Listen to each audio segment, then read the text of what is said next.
Right right sir. ఏంటి మీ Madanapalle files గొడవ కాలిన గొడవ ఏంటి?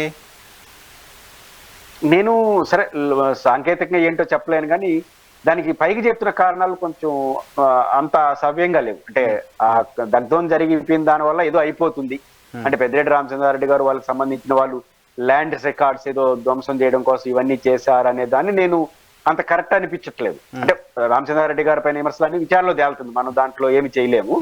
ఎందుకంటున్నానంటే దాని కింద ఎంఆర్ఓ ఆఫీస్ ఉంటుంది, దానిపైన కలెక్టర్ ఆఫీస్ ఉంటుంది, జాయింట్ కలెక్టర్ ఆఫీస్ ఉంటుంది, రాష్ట్ర సిసిఎల్ఏ ఉంటుంది.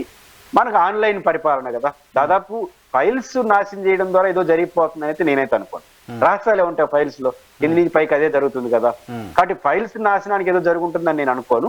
బట్ రామచంద్రారెడ్డి గారి పైన ఏదైతే విమర్శలు ఉన్నాయో ఇంకా విచారణలో అది ఎట్లా సిట్టు వేస్తున్నారు కాబట్టి అది వాళ్ళు తేలని అని. బట్ మదనపల్లి అనేది ఆయన పక్కనే, పొంగునూరు పక్కనే కావడం, వారిపైన ఈ ఆరోపణలు అనేవి రావడం, రామచంద్రారెడ్డి అంటే ప్రత్యేక శ్రద్ధ వయసు తెలుగుదేశానికి ఉంటుంది కదా, ఘర్షణ జరిగింది కాబట్టి ఇవన్నీ ఉన్నాయి కాబట్టి ఖచ్చితంగా విచారణ అనేది వేగతరం అవుతుంది.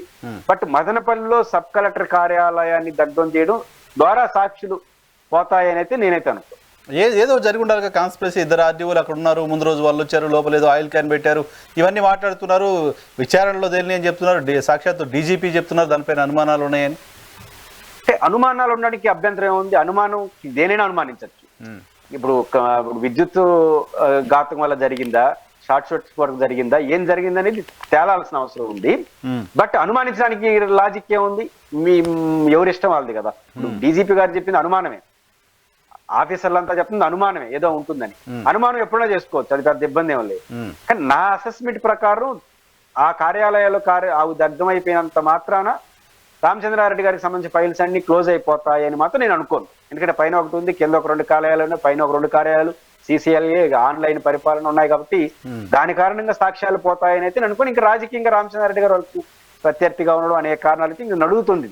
ఇంకా అది తేలేంత వరకు ఇంకా అనుమానంతోనే స్టార్ట్ అవుతుందని అనుకుంటున్నాను.